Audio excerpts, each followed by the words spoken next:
Thanks for watching the Redneck Show. It's Hillbilly Wisdom. Don't you know? Don't cost a nickel, don't cost a dime. Uncle Jeb's the host for a mighty fine time. Tune yourself in, get yourself lucky. Get some wise words from Pennsyltucky.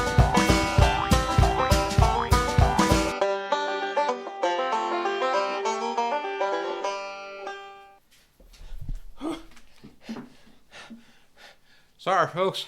Sorry I'm late. Couldn't get my mule started. And I had to go down working at the supervisor down at that old trailer park. Boy, I tell you, those folks are always a problem. But welcome. My name's Uncle Jeb, and this is Hillbilly Wisdom. And we're broadcasting from Pennsyltucky, USA, home of some great bluegrass music and even better moonshine whiskey. So today we're going to talk to you about helping you pass your driver's test in Pennsyltucky. That's right. But I'm kind of thirsty and running around. You mind if I have myself a little bit of a little nip or two before we get started? Thank you very much. Okay.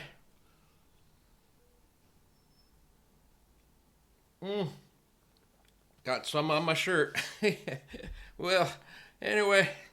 Oh, wow, this stuff take the quills right off a porcupine. So, let's get started here with talking to you folks about how to take your driver's test here. Now, we got a very important topic here to discuss, how to pass your driver's test in Pennsyltucky. And you are talking to the right man for the job. Because I started driving when I was 9, and I am forklift certified, and I am the Acme County champion demolition derby driver for 3 years in a row in the same car, and I'm still driving it today. Ain't that amazing? First thing you got to do is you got to be sober. Okay, I know I'm asking a lot, but you can't go and take your driver's test when you're drunk. Now, Uncle Billy Bob, he went in there when he was drunk, and he got a driving under the influence while he was taking his driver's test at the DMV. Can you believe that? Oh my God. He got a DWI or DUI at the DMV. Sounds like the name of a good country song. So, sober up and let's get moving.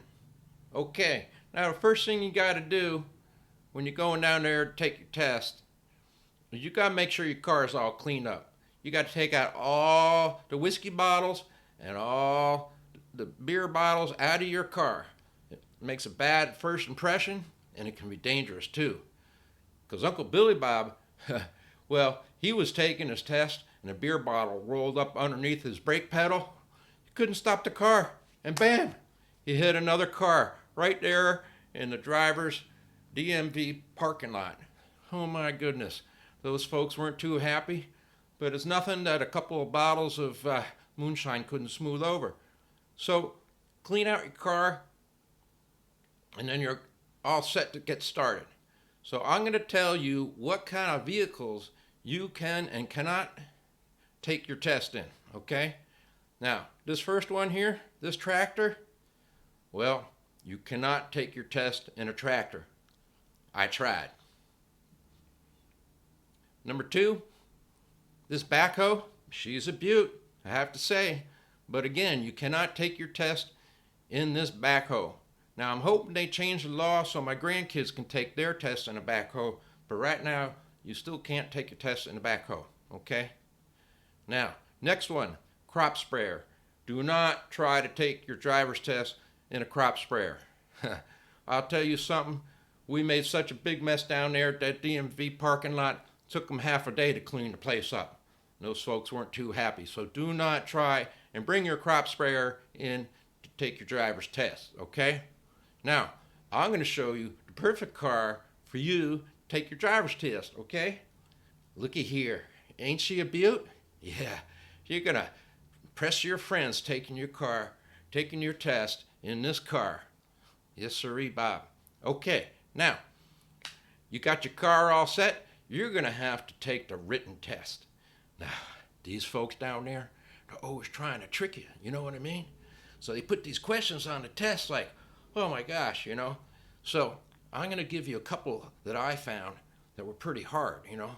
Okay, so here's the first one. Which is the proper zebra crossing?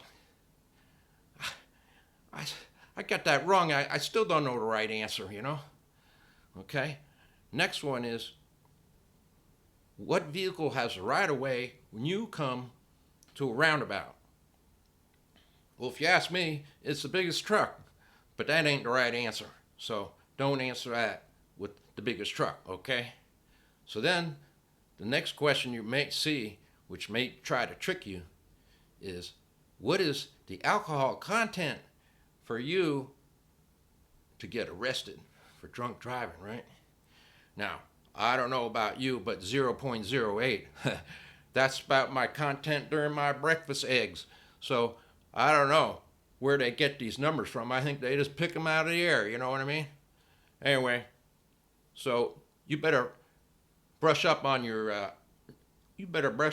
numbers there. Now, if you see this sign on the side of the road, you are lost. Because I'll tell you something, there ain't no camels in Pennsyltucky. Now, we got some humpheads working down there and the politicians, you know. But I'll tell you, I ain't never seen a camel here except for on the back of a pack of cigarettes, you know. So that's a trick question for sure. Now, we are all set now. We got your car, it's all clean out, your vehicle's ready to go, and you know what trick questions they're going to ask you. So I think you're going to have a good chance of passing your driver's test here in Pennsyltucky. And I wish you the best of luck. Until I see you next time on Hillbilly Wisdom.